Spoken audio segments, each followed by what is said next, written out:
وَلِلَّهِ الْأَسْمَاءُ الْحُسْنَى فَادْعُوهُ بِهَا، اور اللہ ہی کے لیے ہیں اچھے نام، اسماء حسنہ اچھے نام، تو اللہ کو ان ناموں کے ساتھ پکارو۔ اللہ تعالیٰ سے ہم دعا کرتے نا، یا اللہ، یا رحمان، یا رحیم، یا کریم، یا رب العالمین، یہ جتنے بھی ہم اللہ تعالیٰ کی صفات کے ساتھ اس کو پکارتے ہیں، یہ سب کیا ہیں؟ یہ سب اچھے نام ہیں۔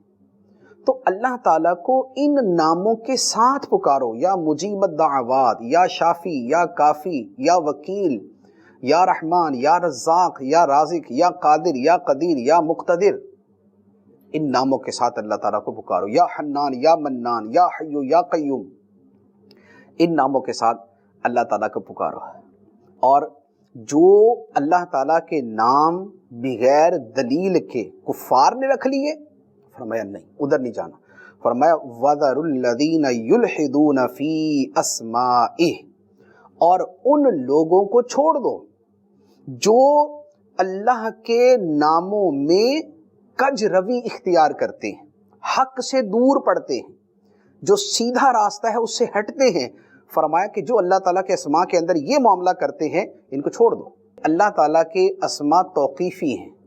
توقیفی کا مطلب یہ ہے کہ شریعت پر موقوف ہیں، جو شرعی دلائل ہیں ان سے جو ثابت ہوگا وہ اللہ تعالیٰ کا نام ہوگا۔ ایسا نہیں ہے کہ اپنی طرف سے سوچ کے خدا کا نام بنا دے۔ جیسے اس کی ایک مثال عرض کرتا ہوں، اللہ تعالیٰ جواد ہے۔ جواد کا مطلب ہے جود و بخشش فرمانے والا، عطا فرمانے والا۔ اب جواد جو ہے یہ تو اللہ تعالیٰ کا نام ہے، لیکن اس کو بدل کر اب اس کی جگہ کر دیجئے کہ اللہ تعالیٰ سخی ہے۔ سخی کا لفظ جو ہے یہ قرآن حدیث میں نہیں ہے، سخی کا لفظ جو ہے یہ سلف صالحین سے نہیں ہے، لہذا اللہ تعالیٰ کے لیے سخی کا لفظ نہیں بولیں گے، جواد کا لفظ استعمال کریں گے کہ وہ جود و بخشش فرماتا ہے۔ لیکن سخی کا لفظ جو ہے وہ چونکہ ثابت نہیں ہے، لہذا یہ لفظ نہیں بولا جائے گا۔ اچھا، اسی طرح اللہ تعالیٰ کے لیے ایسے نام رکھنا کہ جن کا معنی فاسد ہے، غلط ہے، اللہ تعالیٰ کی شان کے لائق نہیں، یہ لفظ نہیں بولے جائیں گے۔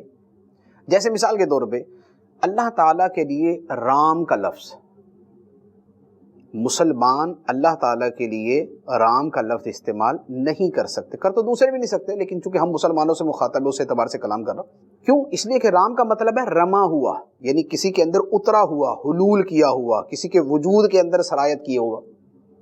تو اللہ تعالیٰ سے پاک ہے کہ اللہ تعالیٰ حلول کرے اور اللہ تعالیٰ جو ہے وہ کسی کے اندر رما ہوا ہو، اللہ تعالیٰ اس سے پاک ہے۔ لہذا اب یہ لفظ جو ہے اس کا معنی فاسد ہے، تو یہ اللہ تعالیٰ کے لیے نہیں بولیں گے۔ اسی طرح پرماتما، یہ لفظ بھی نہیں بولیں گے۔